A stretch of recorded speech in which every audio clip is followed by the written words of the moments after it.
mishap, we'll have Dr. T.S. Surendran as our next speaker, and he's the Director, Department of Pediatric Ophthalmology and Strabismus, Shankar Netralaya, Chennai, who has had great innings in his field of ophthalmology and has almost been there from the inception of this most reputed institution, and every brick of that building should have memories of his commitment, an individual of tremendous glory. So he would be talking on optimizing outcomes in strabismus resurgeries. On to you, Dr. Surendran. Yeah, good evening to everybody. I think it's a wonderful opportunity. I am also in the same boat like Vijay Lakshmi. So I have requested Kavita to share my slides. I'll be sharing sir's presentation and sir will talk. Yes. Please. Is it seen, ma'am? Yes, seen. Sir, you keep talking, sir. I'll change the slides. Yeah, it's optimizing. I think just go to the previous slide, please. That's the heading. Optimizing outcomes in strabismus resurgeries. I think the very fact that they mentioned about the consecutive exo after the infantile esotropia. So I'll just share some thoughts. So the reoperations occur in almost 10% of the cases. And more often, it's in complex strabismus like Möbius syndromes or superior oblique palsy, Duane syndrome, sixth nerve palsy, strabismus fixus, or post-buccal surgeries, etc. Next.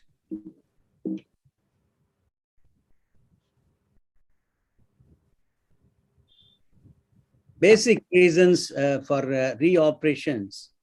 The surgical factors, I think we land up with overcorrection or undercorrection. That I think no strabismologist can deny that. And the patient factors, developing a new problem, even a high myope can alter the whole going in for esotropia or exotropia, or other factors, systemic conditions.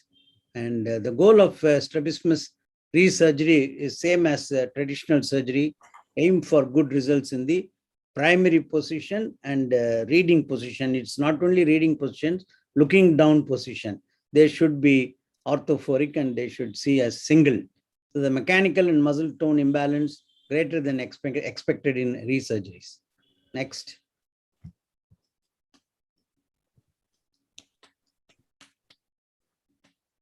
To avoid resurgery by appropriate planning. And though actually somebody above us is there calculating, I think so many calculations they do, especially when I got trained in RP center. First the resident will do, then the orthoptist will do, then the resident will do, and then the senior resident will oversee that, and then the professor will be there to check. After doing all that, still I think we may land up with overcorrection or undercorrection. So this Midas touch, it is become Midas touch actually, Maida Atta touch. Previous family photographs, as mentioned by previous speaker, it is a family photo topography is very important. That album contains everything. But because esotropia, they may say exotropia, and they would have also operated outside, and it may be a different angle, different tropia itself. So the documentation at the time of onset of strabismus is very important, and past history of trauma, then any area of suppression scotoma, how long the eyes were straight after surgery, how many previous surgeries, stage procedures, then the post-operative course and previous operative notes, and added with that, it's also measuring the stereopsis before and after surgery if the child is cooperative. So every patient undergoes stereo test also in our center before surgery. Pre-op examination, I think they always see for anomalous head posture, face turn, etc. The Duane syndrome and lateral rectus palsy, they have face turns, and oblique muscles cause the tilt, vertical muscles cause the chin up or chin down.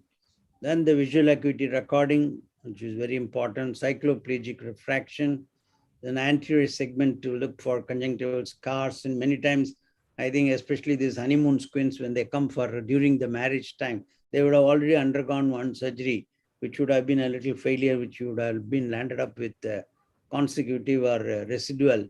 They will not tell that they underwent the surgery because you will be telling that you will be operating the good eye. So you'll have to see with the slit lamp magnification whether any conjunctival scar is there. And scleral ectasia also sometimes you may see, and plica position, fat prolapse, etc. And fundus to see macular pathology so that it becomes a sensory esotropia or exotropia. And pre-op examination, identify if eccentric fixation is present at least in all the cooperative children. Test for ductions, inversions, and vergence. And forced duction and forced generation tests in adults preoperatively in the OPD itself we can do. Orbital imaging we do only in cases of thyroid myopathy or slipped or lost muscles, and very rarely we subject the child. A palpebral aperture size, difference of the vertical width of the palpebral fissure makes a lot of difference to choose whether to recess or resect or placate a muscle in the wider side or to recess in the narrower. Actually, when the palpebral aperture is narrow, we tend to do more recession. So sometimes if it is one eye smaller and one eye bigger, I do the resection in the eye which is bigger in size, and I do recession in the eye which is smaller in size. So you not only align the eyes, we also align the palpebral aperture. Next. If eye movement is not limited, surgery on unoperated muscles is already initial operation has been done. And if limitations in eye movement, surgery should be performed on previously operated muscles. So it's very common to do previously operated muscles. Limitations, inversions, spread of committance, and there will be a little incompetence in the ductions due to the very large recessions of the lateral rectus or medial rectus. Forced duction test, actually apparent underaction could be secondary contracture of the antagonist, recession could be planned. Restriction should be relieved by recession. And on the table itself, you can see the muscle gets freed, especially Duane syndrome. Type A, I think if you just cut the medial rectus, it will be a little tough to cut the medial rectus. The moment you do that, you will get a beautiful abduction. Timing should be after 2 months of primary surgery.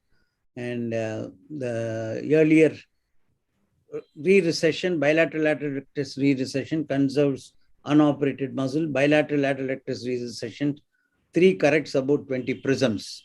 Patients with exotropia with the primary bilateral lateral rectus recession, more than 6 without restriction of abduction.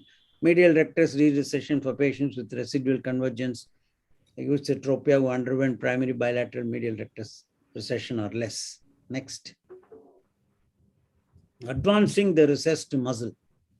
Muscle can be reinserted closer to the limbus, and sometimes you do find a little hump when you go very close to the limbus, thus making it more taut.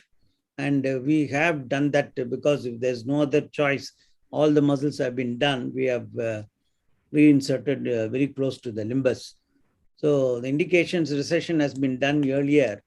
Paralytic squint advancement may be combined with resection in congenital esotropia with the slipped or lost muscle, or in hyperopic accommodative type or consecutive esotropia after lateral rectus recession, and intraoperative new insertion of the muscle very posterior. Next. Recessing the resected muscle. I think tomorrow I'm doing one case of recessing the resected muscle. This child had a bilateral, I think bimedial recession was done early. Then it went in for resection of the lateral rectus. So sometimes I think we had to do 5 times also. I have done some surgeries. And don't be under the impression that squint is that easy. The more longer they live. I have a history of operating the grandmother, mother, and also the grandchild. And so you can imagine what all will happen in the long years. Free tenotomy is also I do often. Actually, All India Institute, they don't agree that. Free tenotomy many times I have done, especially in cases of strabismus fixus or buccal done. The restrictive strabismus, I tend to do free tenotomy, or if nothing is available, all the muscles have been done. So as the last choice, we do tenotomy, alternative to the standard muscle procedures. And adjustable suture, to certain extent, it helps, because what we see the next day, the muscle will be in a state of shock. What results you see next day, I don't believe that adjustable suture doing the next day really helps. Actually, what we see the next day may be an orthophoria, but after 6 weeks, they will have 1 minute remaining. residual or consecutive. Next. Botox is, I think, already covered by Shetty quite a bit, and augmented Botox can be given. Primary, I think I worked with Alan Scott. He used to give a lot of cases for bimedial. Instead of doing bimedial recessions, he will give Botox in one case. And consecutive cases we have done. I think lateral rectus palsy, Botox gives the best results. Case studies of multiple surgery, bilateral total nerve, sixth nerve palsy. This was done by Kavita, not me actually. She has done the first stage, then the second stage, and the third stage. Third stage is orthophoric. So I think in squint surgery, we call it as the EMI, like paying to the bank. We have to do by installments. Again, this traumatic third nerve palsy also. I think first time, second time, I think it has been done. So you find that the scar on all the sides. This side, the right lateral rectus was a virgin.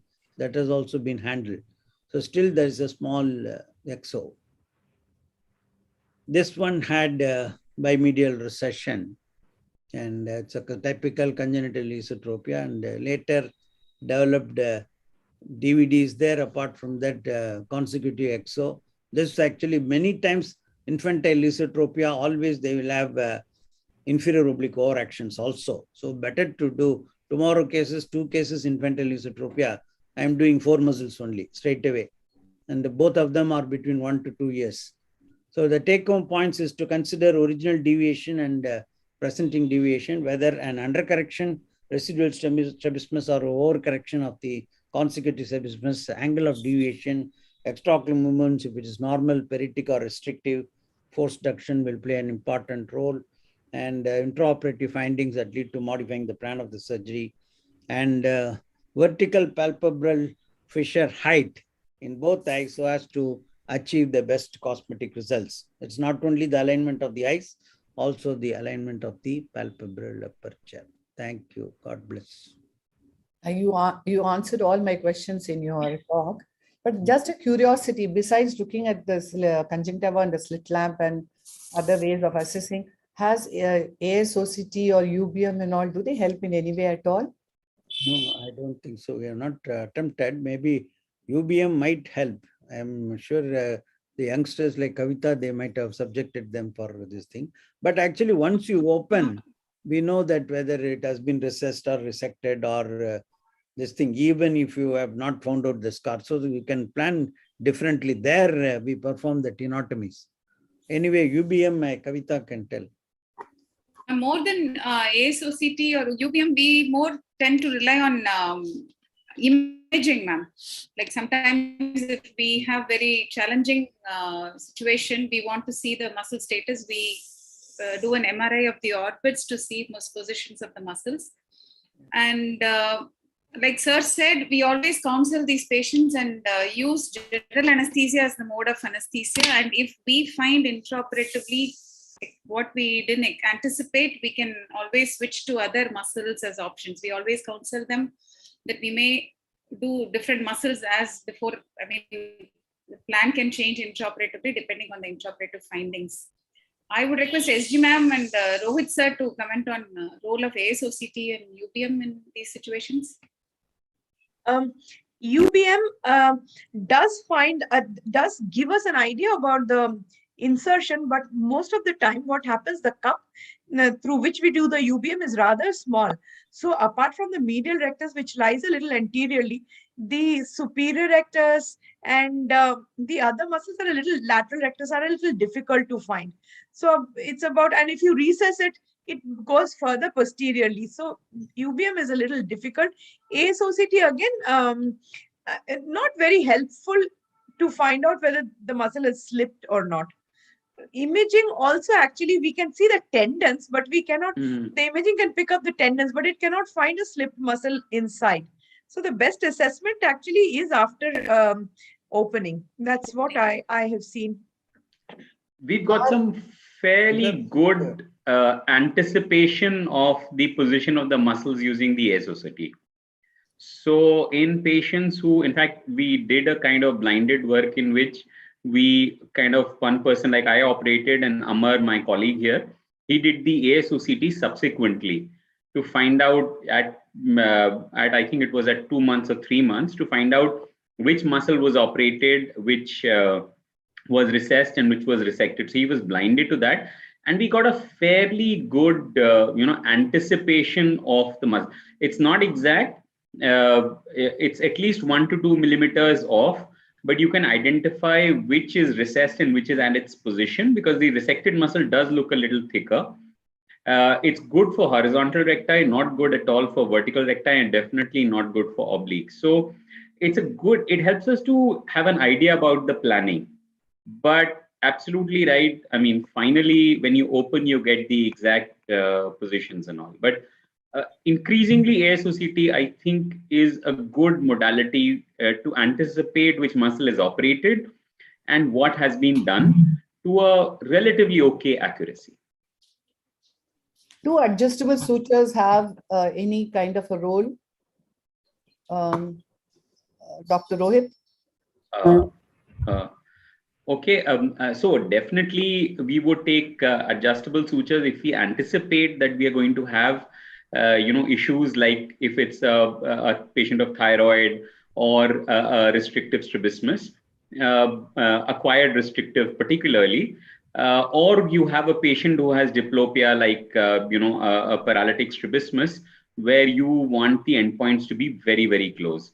So that is, I think at the moment, I'm not doing adjustables as a routine procedure, because I think we get, thankfully, we get fairly good results on an unadjustable, and it is a little difficult to do adjustable sutures. Next day, the scar looks not so good, the conjunctiva is not so great looking. And if I have to do adjustable, but I don't anticipate that I am likely going to do adjustment, then I do the short nose type, which has been described by David Hunter and group there.